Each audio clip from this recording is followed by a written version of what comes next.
Time for tonight's Chick-fil-A fan cam. Bundled up fans from Fresno State and Utah State. Chilly night, not cold. Gets a lot chillier. Mr. Aggie always comes prepared with the big overcoat. And of course the cone head helmet, a staple here in Logan, Utah. Here at Maverick Stadium, they did a remarkable job, especially with the press box and suites. John Hartwell, athletic director here at Utah State, and his staff was a first-class renovation here at Maverick Stadium, and we like it so much, we're just going to come back next week and watch the Aggies play San Diego State. They get a lot of support here in the Cache Valley and around the state of Utah for the Aggies. They have built a winning program. And despite the 0-3 record in the Mountain West Conference this year,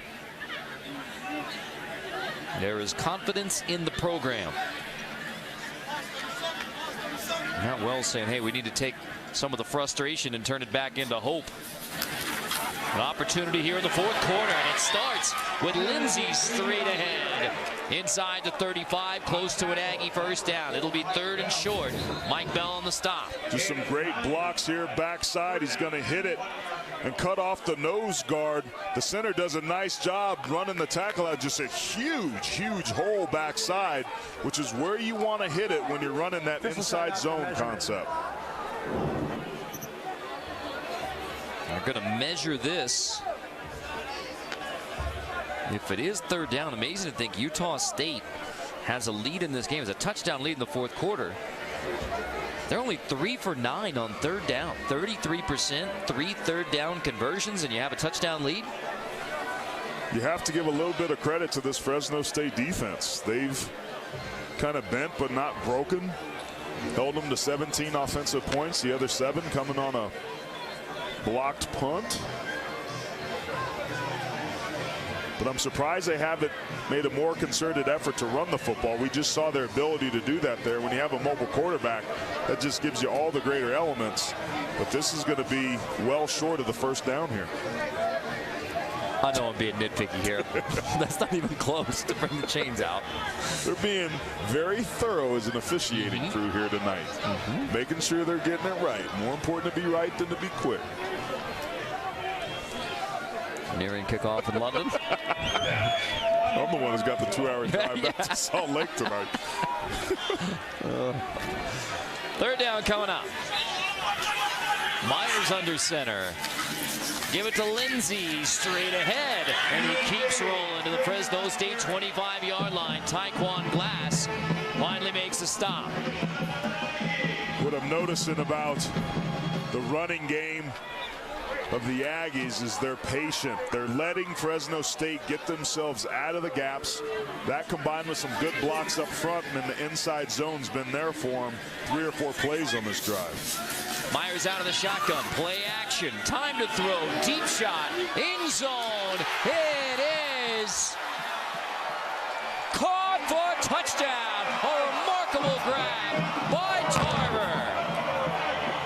Myers to Tarver for 25 yards, and Ronquaven Tarver makes a spectacular grab to give Utah State the 2-touchdown lead. And I just don't know if you can defend that any better. If you're Anthula Kelly, he's in phase with that ball thrown beautifully in the back corner. That 3-yard by 3-yard square in the back of the corner is the aiming point on that pass. And it was on the money, and a great job of concentrating after kind of a stutter and go improvised move that time by Tarver. Replay takes a look at it. Judson Howard says, yep, touchdown. Second in the Aggie career for Ronquaven Tarver from Belle Glade, Florida, that's produced so many remarkable football players.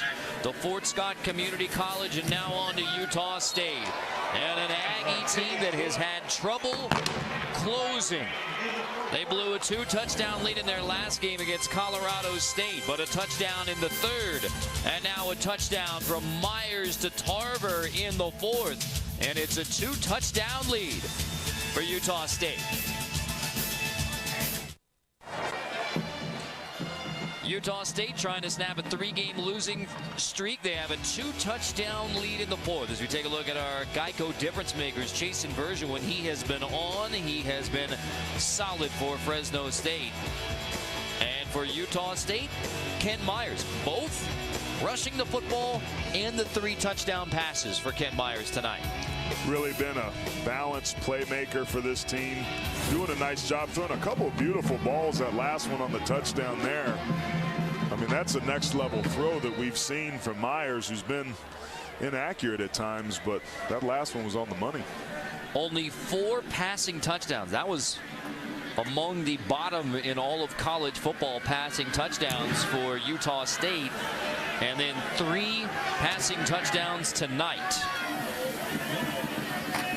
Jordan popped as he gets to near the 25-yard line. Break down week 7 in the NFL. Our panel of 4 former pro quarterbacks get you inside the minds of the biggest stars of football. NFL Monday Quarterback delivered by FedEx. Monday 6 Eastern, only on CBS Sports Network. Week 7's next game is 8 hours away. The Giants and Rams in London. All right, Jason Virgil down by 2 touchdowns on the road. If the Bulldogs want to come back, number 5 is going to have to make some plays here. And he's capable of doing that. 3 of his 9 touchdown passes that he's thrown on the season coming in tonight were over 65 yards apiece. James straight ahead, maybe got 2. Just hasn't been much in the way of a rushing attack for the Bulldogs all night long. Utah State's front more than winning their fair share of those matchups. Where they've had success, the Bulldogs, is when they've run some tempo, spread the ball out, work the sidelines, kind of take the accordion effect, work the edges, go back inside. James again. We check in with Jenny. Yeah, Carter, this is a very young Fresno team. You have to remember there's only 13 seniors and only 4 or 5 of them that really play. Offensive coordinator Eric Keesaw said that the offense is a quiet group. We don't have many veteran players, and as coaches, they need to create the energy and inspire. And I've absolutely been seeing that on the sideline. No real verbal leaders coming from the team. Well, that's how you get to 5 straight losses and 15 of 19. 3rd and 6 here for the redshirt freshman quarterback Virgil. On 3rd and 6, delivers a good ball. It's knocked away, but here's a flag. It was intended for Hardaway. Wesley Bailey there in coverage, but flag is thrown. It's a triple move that time by Hardaway. Really nice initial coverage by Bailey, but too handsy there towards the end. 1, 2. Tries to get him back inside. They're chicken fighting a little bit. Pass interference, defense, number 7. First down to spot the foul. It's a spot foul because it's less than 15 yards. And they said number 7 may have meant number 8. I think you're right. It was definitely Bailey. Well, there's another Aggie miscue that keeps the drive alive for the Bulldogs. The 4th first down tonight by penalty. To your point, Aaron. Virgil to James again on first down. Big hole on the left side. James across the 40, across the 50, into Aggie territory.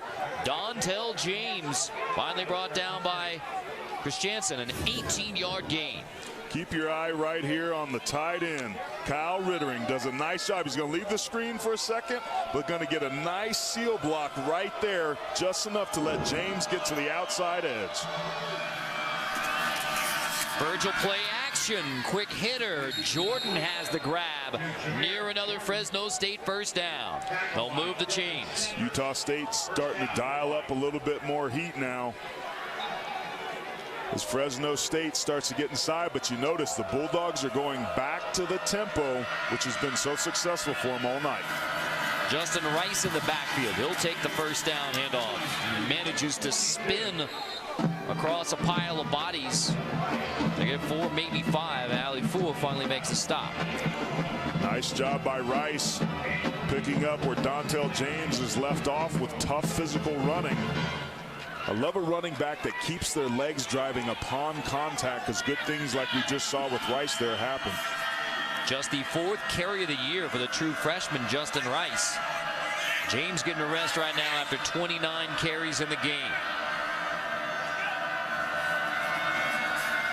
Virgil, play action, hit as he throws to the end zone, incomplete. Jordan, it was knocked away at the last second by Rockamore. Rockamore gets the pressure, rather, on Virgil. Rockamore gets the pressure, but he pays the price somehow. A nice job by Jameer Jordan turning into a defensive back, preventing the interception there, but Rockamore on the wrong end of the blow that he gave to Chasen Virgil. Wesley Bailey there with the breakup after he was called for the pass interference. And as you said, Rockamore and Virgil got tangled up. Rockamore is the one headed to the sideline. But it brings up 3rd and 7 for the Bulldogs from the San Joaquin Valley, hence the V on the back of that helmet. Oh, they're proud people, hardworking blue collar people from the Fresno Valley. These 3rd downs, the ball that Chasen Virgil throws the best is the quick slant or the now smoke route to the outside. Confusion for Utah State defensively prior to 3rd and 7, trying to get the checks in.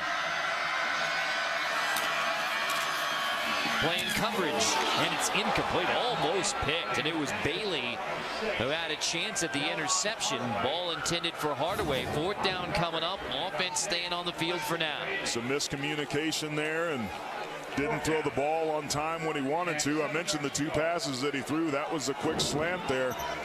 They got to be careful. They've gone back to that cookie jar, but here they're going to go for it on 4th, which is understandable. This situation down by 14. 2 4th down conversions tonight for Fresno State. Rice in the backfield with Chasen Virgil.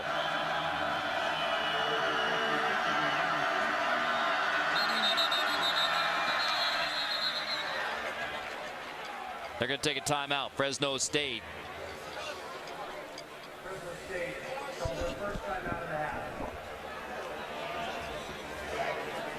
So you're down by 2 touchdowns, less than 12 minutes to go, 4th and 7.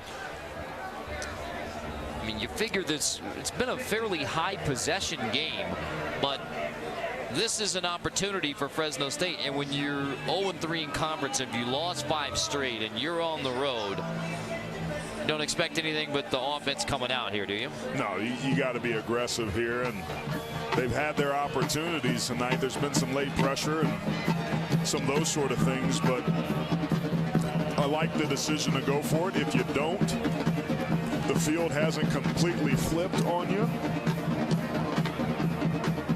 But what do you go to? We've talked about Chasen Virgil, and when he's had success tonight, it's in that quick passing game where he can get rid of the football. Maybe get him outside. I would expect Utah State to maybe bring some pressure here, both down near the red zone and on 4th down.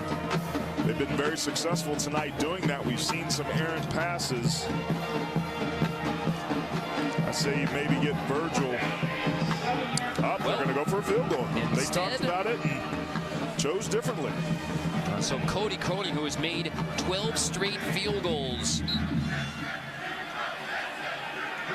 from just inside the 40-yard line. So this is a 49-yard kick from Cronin, and it is good. A 49-yard field goal, 13 straight, made by Cody Cronin, the junior from San Jose. That is his career-long, besting the 47-yarder he hit at UNLV. So a timeout by Fresno State prior to 4th down. They elect to kick the field goal. Cronin boots it through. 11-point game.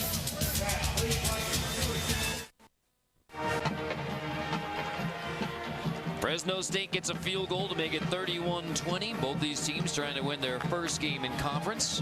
So some of the top stories in college. Well, I think Alabama rolling over 6th-ranked Texas A&M. That qualifies as a big headline. Houston 38-16. The Buckeyes losing against Penn State. I'd like to toss in the Texas Tech-Oklahoma game. Oh, man. Almost a mile of offense. Defense optional. 1,708 yards of offense combined. Both teams go for 854. The least defensive game in the history of college football. The Buckeyes going down is going to be a game changer. That's going to set into motion potentially some dominoes. They're going to, at the very least, shake the top of the college football playoff through this week. But let me tell you what, who's not been shaken at times tonight has been Kent Myers, man. He's thrown some beautiful balls at times. Coming into this game, struggling with accuracy, but finding Houston, who made a great heads-up play. And this one, in the back corner of the end zone, his touch, his decision-making, he's protecting the football, he's extending plays, making them with his legs. Coaches told us he's been really increasing his level of play coming into the season. Game by game, his decision-making, throwing the football on time. I noticed he was carrying out his play fakes and play action. He's starting to kind of round third base, coming into being a nice quarterback. Tony Lindsay gets a couple. All right, let's talk about Fresno State. They elect to kick the field goal. Yeah. Make an 11-point game.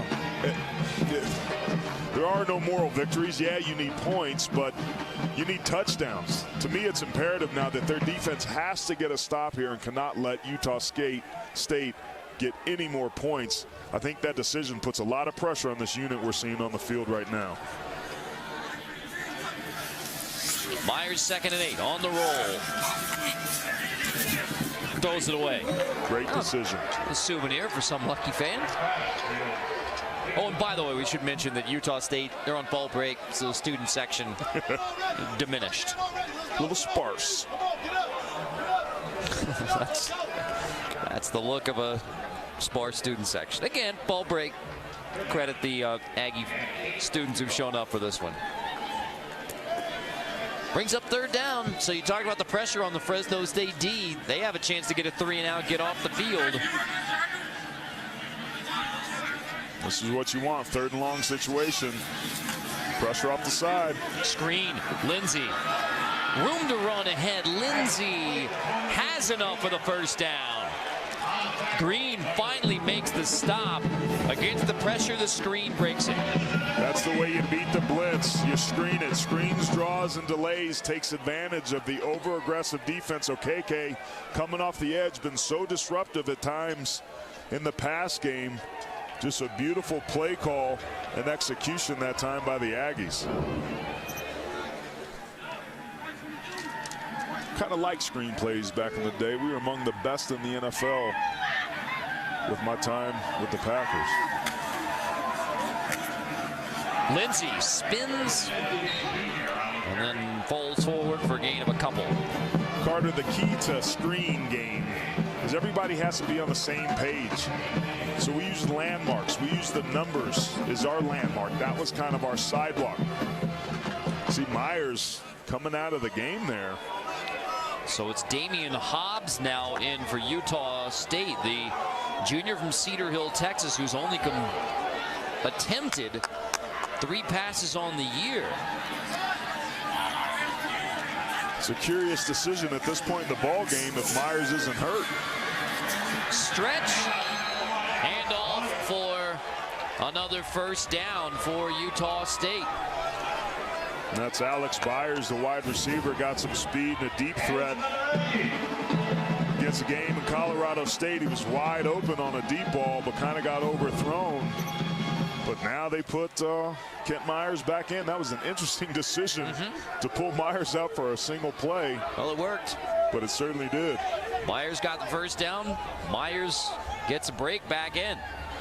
1st and 10 from the 47. Bulldogs show pressure off the edge. Myers pulls it, zips it, tipped, and incomplete. Tarver volleyballed it around for a bit. Couldn't haul it in, and fortunate maybe the Bulldogs didn't grab a hold of it. Yeah, remember the Bulldogs only 5 turnovers on the year. This could have been their 6th and a hugely helpful one. As many times as Raquavion Tarver hit that ball, they're very lucky, the Aggies, that a Bulldog didn't come down with that. Utah State, who lost a 2-touchdown lead in their last game 2 weeks ago at Colorado State. They didn't score in the second half in that game. Have a touchdown in the third, touchdown in the fourth. Play clock winding down. Myers going to hand off. Lindsey straight ahead. Drilled. There's a flag down. Mike Bell makes the stop at the 49, but Lindsey took a blow. What a hit by Mike Bell, man. That a way to fill the run game. Personal foul, face mask, defense, number 42. 15-yard penalty enforced from the end of the run. Down. Now it's the Bulldogs' turn to have some foolish penalties right there. Jeff Camilli, their leading tackler, negating the nice fill that time by number 4, the safety, Mike Bell. Aggies convert on the screen on third down. The 15-yard penalty sets them up inside the Bulldog 35. Lindsey with a first down carry to the 31. Otukolo on the stop. Another flag comes down. This may be on Taekwon Glass. Getting a little chippy out there.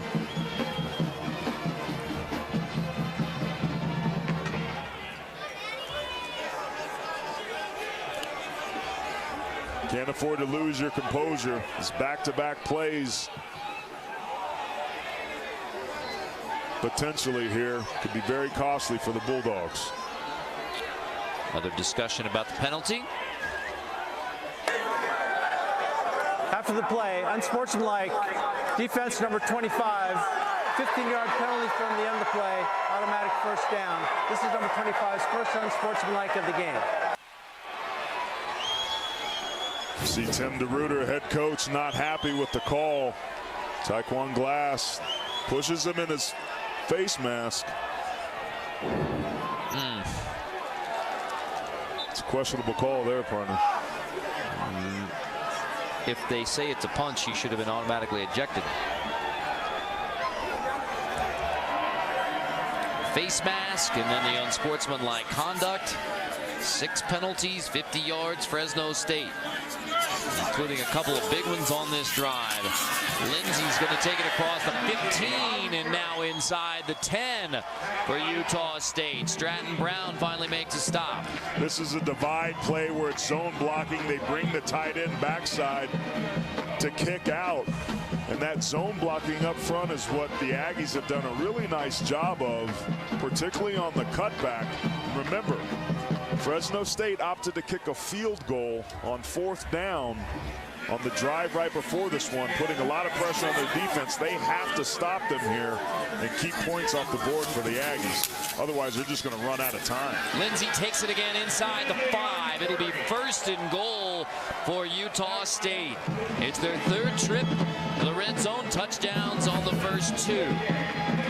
Red zone been an area that Fresno State has struggled. You see guys out of position, out of their gaps. Finally, the pursuit from the backside comes, but it's not till after a hefty pickup down here in the red zone. 1st and goal for Utah State. Myers gets another break as Damian Hobbs back in there. 2nd snap that Hobbs has taken at quarterback on the drive. 1st and goal. Utah State got that ground game going a couple weeks ago against Colorado State. Hobbs is going to take it. Hobbs on the edge, into the end zone. Touchdown, Utah State. Damian Hobbs takes it himself. And the Aggies respond with a touchdown drive. 75 yards, and Hobbs caps it with his 2nd career touchdown. Well, this is the very thing that they couldn't do in their last couple ball games, particularly against Colorado State. Damian Hobbs coming off the bench, showing you his athleticism, making one of the better players, Nella Otukolo, miss at the point of attack and waltzes in for a touchdown, possibly putting this game out of reach for the Bulldogs. Lawrence PAT makes it 38-20. Hobbs from Cedar Hill, Texas. He redshirted a year at Oregon and then on to Utah State. And as a junior, his 2nd snap of the drive results in 6 for the Aggies.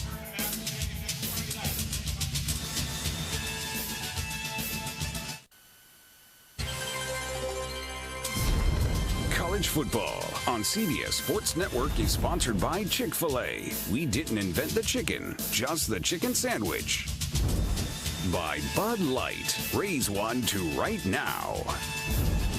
By Lowe's.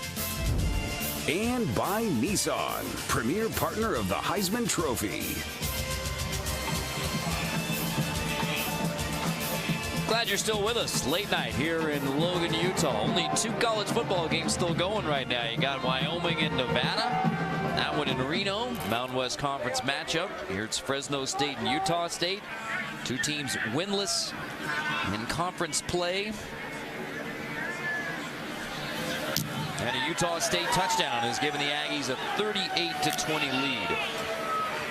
Short kickoff. Johnson takes it.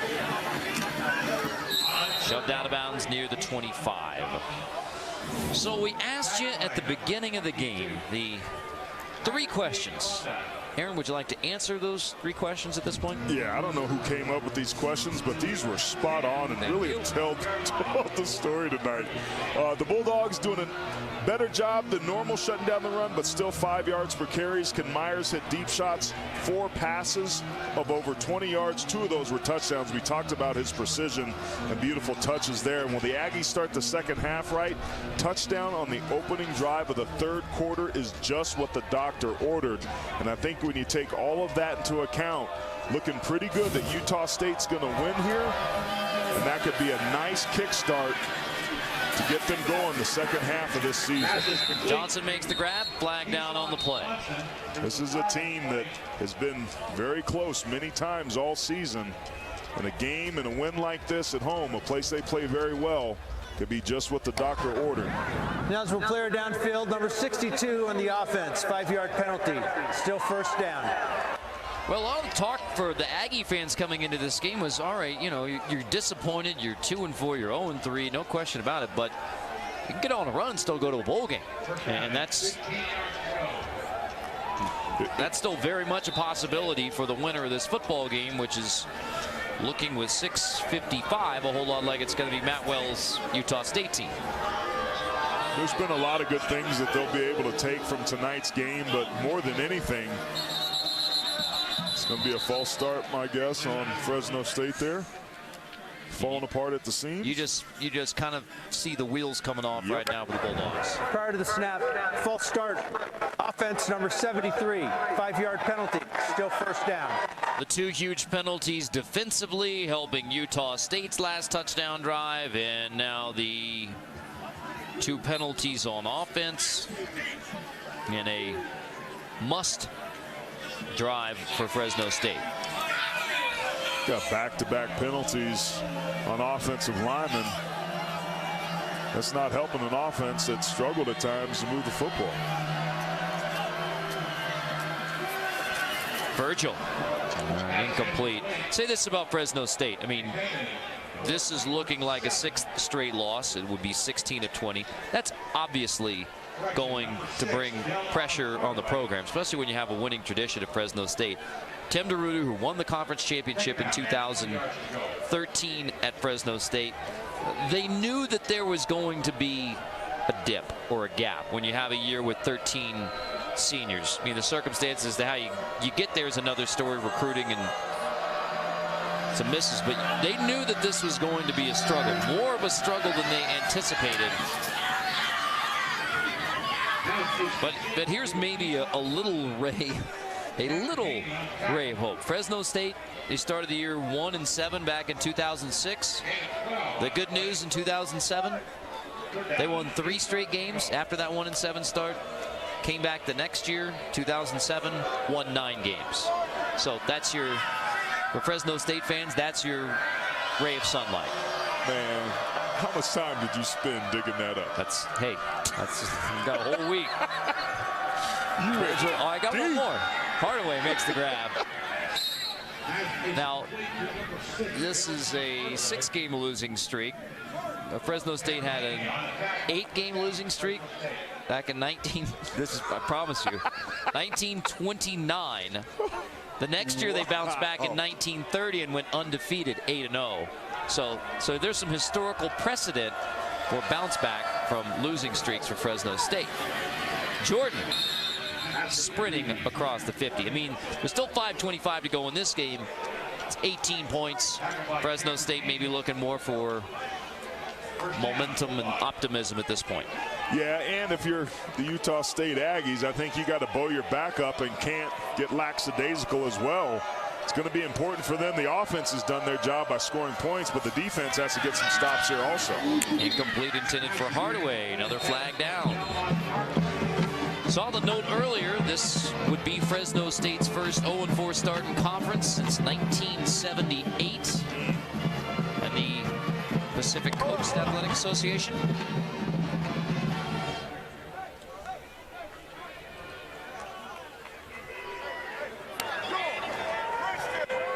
Eligible player downfield.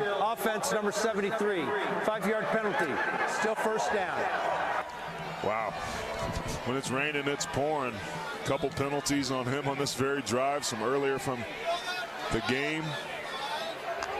I mean, these guys are hustling and trying to make plays. I'll give them credit for that, but they're just not a very disciplined football team, and they've been paying for it all year.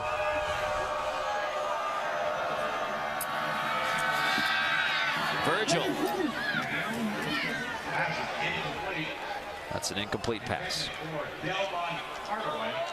Trying to hit Delvon Hardaway. They've been on different pages multiple times so far tonight. Remember, Jenny had that great story early on in the game about the injury to Aaron Peck with the high ankle sprain.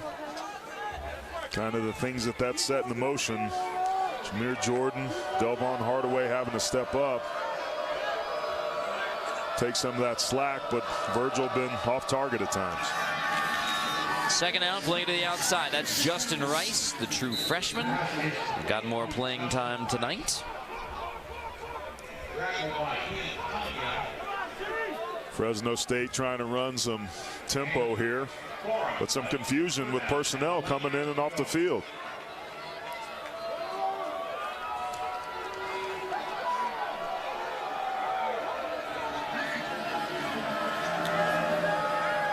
Had so many one-on-one opportunities and just haven't been able to capitalize on them.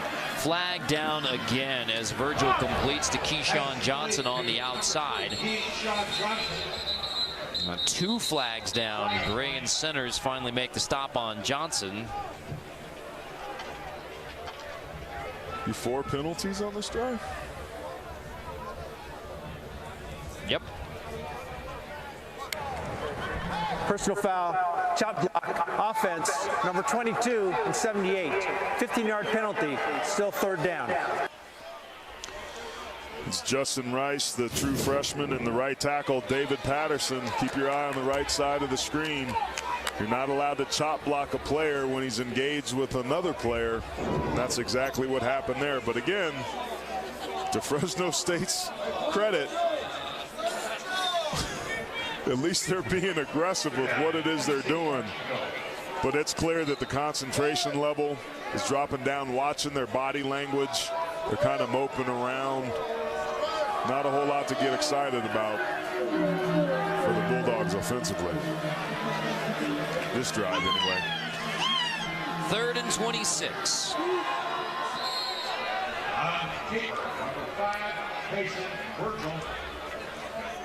Well, might as well keep the offense out there, right? I mean, you might as well. I mean, if you have any chance of trying to win this game, you've got to convert this, which is why running out of bounds there for Chase and Virgil and not trying to make something more happen,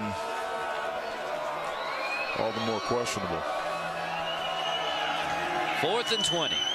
Virgil airing it out for Keyshawn Johnson. Little hand fighting downfield. Daniel Gray there in coverage. No flags, incomplete. Oh, here's another flag. This one's back in the defensive backfield. I was looking at the flag potentially coming in pass interference. Instead, it's in the backfield.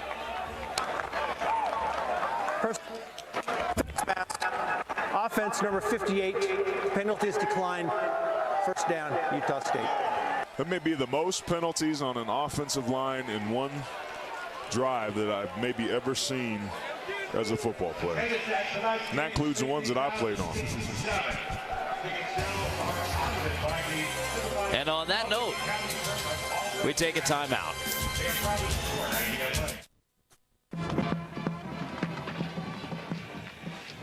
Utah State closing in on its first conference win of the year, a 38-20 lead on Fresno State. And you look back at the turning point in the game. Jens Painter, after he got a sack on third down, the punt block that resulted in touchdown for Utah State. Yeah, sometimes with defense, it's about quality, not necessarily quantity. Jens Painter won't show up much in the box score, but when he did, it was meaningful. I thought it was a great job to get that sack on third down there, but to follow that up with a block punt, that really was the turning point in this game and the difference in the game on the scoreboard for most of the first 3 quarters. Jens Painter mostly known for his academic success, academic All-Mountain West Conference, majoring in human movement science with an emphasis in exercise science. So the AP top 10, you're gonna see a change at number 2. We know that. Certainly we know that. Michigan looked great today in their defeat of Illinois. Washington will probably slide up in there. I don't know if anybody's good enough, maybe save Alabama to get out of here undefeated. Michigan and Ohio State going to play later. So I think what's interesting is if Ohio State can beat Michigan at the end of the year head-to-head, that's going to be an interesting situation depending on what happens in the Big Ten championship game, and the committee maybe having to make some tough decisions, possibly with some of the conferences being left out, obviously. But is there 2 teams from the ACC or 2 teams from the Big Ten? That would be a precedent, the first time for the college football playoff, and a lot for them to chew on. Well, and you think about the Pac-12 as well. You're going to have right down the road from here next weekend, Washington at Utah, the top 2 teams in the Pac-12 meeting. As Hunt breaks that one inside the 15.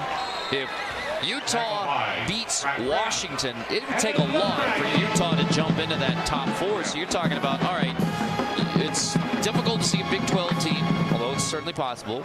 If Washington loses, tough to see a Pac-12 team. You're down to 3 conferences trying to fill those 4 spots. Baylor always falls apart down the stretch, but I got to tell you, man, West Virginia with their defense, they've always been able to score points, but the way that their defense is playing, I'm more convinced that West Virginia could possibly represent the Big 12 than I ever have before.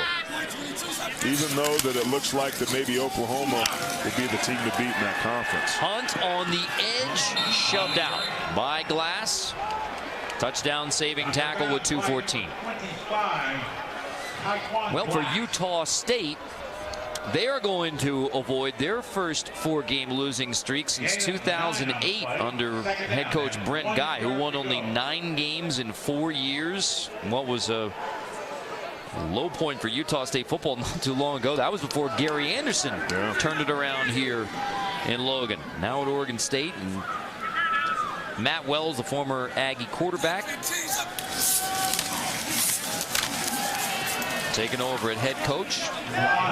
And you know, for Matt, I mean, 4th season as a head coach for Matt Wells, his 6th season back at Utah State. And you know, the conversation we had with him yesterday is, yes, there's a lot of what he says outside excuses they can put on Utah State, the coordinators, that we haven't even discussed it tonight, but it's 3 straight years they've had to replace both sides of the football. Recruiting, you lose 2 running backs to the NFL. That's tough to replace at a place like Utah State. Close game, close game, close game, all losses in Mountain West. But the Aggie team that has had trouble finishing found a way to get it done. Found a way to get it done. And you know what? This is just a note about sportsmanship, and I like Utah State taking a knee rather than, I mean, the game's 38-20. And I also like Tim DeRuyter not using his timeouts. We talked about the respect those two have for one another, but we've all seen in certain situations guys using timeouts in games that are decided. There's no question. I think Matt Wells is one of the most underappreciated coaches in the country. He's not one to make excuses, but to your point, been a ton of turnover, lost a lot of talent. They're a young team. They had their opportunities, and they just needed something to go right to turn the corner. And I think Fresno State in this win tonight is just what the doctor ordered. So Utah State snaps the losing streak coming off the off week. They beat Fresno State for just the second time in conference competition between the MAC and Mountain West Conference. It's now back-to-back wins for Utah State over Fresno State. And it's just the third win of the year for Utah State. But if the Aggies extend their bowl run in 2016, you can look back at this one as a turning point. They get their first Mountain West Conference win. Meanwhile, Fresno State falls to 1-7, 0-4. In the Mountain West Conference, the Bulldogs have lost 6 straight and 16 of their last 20 games. Yeah, buddy, keep your eye on them. Keep your eye on them. Wyoming and Hawaii. Everybody was looking forward to an undefeated Boise State and San Diego State. Well, San Diego State's undefeated in conference, but not overall. But there's some parity. There's some teams that are trending the right way. Greg Bowl with Wyoming getting those guys playing well, and Hawaii with a beautiful win. Nick Rolovich, the Fighting Rolovich, is getting the win over Air Force today. This conference could get interesting down the stretch. 6 days from now, we'll be back here for San Diego State against Utah State. Donnell Pumphrey and the Aztecs undefeated in conference. So make their way to Logan, Utah for a Friday night matchup. And the Aggies no longer winless in Mountain West play. They take care of business tonight, 38-20, and it was in large part because of the second half execution by Utah State, something they were lacking in the last 3 losses, including 2 weeks ago when they lost the 2-touchdown lead. Personally, I thought my second half execution of the check marks I did next too. level. That was Geico difference making right there. With tonight's victory, the football team will be lining the A blue. So we'll see you next Friday night here in Logan, Utah for Utah State and San Diego State. 4, 3, 2, Old Main 1. lit up with the Aggie win, 38-20. We send it down to Jenny Dell. After a tough couple losses, you get your first win in the Mountain West. What was Coach's message coming into this game? You know, I feel like we played hard in the first quarter, and that's what he said, or first half, I should say. And then we had to come out and play better in the third quarter, and that's what we did today. You know, we battled, some adversity at the beginning of the game, but we came back and kept battling. Your offensive coordinator said each and every week you're getting more comfortable and your level of play is increasing. Do you feel that to be the same? I do. We're going out there. We got our running back, and, offense is moving. We just had to get our mojo back, and I think with this win, we're going to start moving. Congratulations on the win. Thank you. Ken Myers in the Aggies.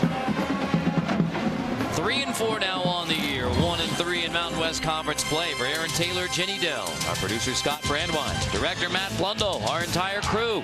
I'm Carter Blackburn. This has been a presentation of CBS Sports Network, the 24-hour home of CBS Sports. Friday night at San Diego State at Utah State. But for now, so long from Logan. Back to the New York studio. Inside college football, Brent Stover, Christian Fourier in New York.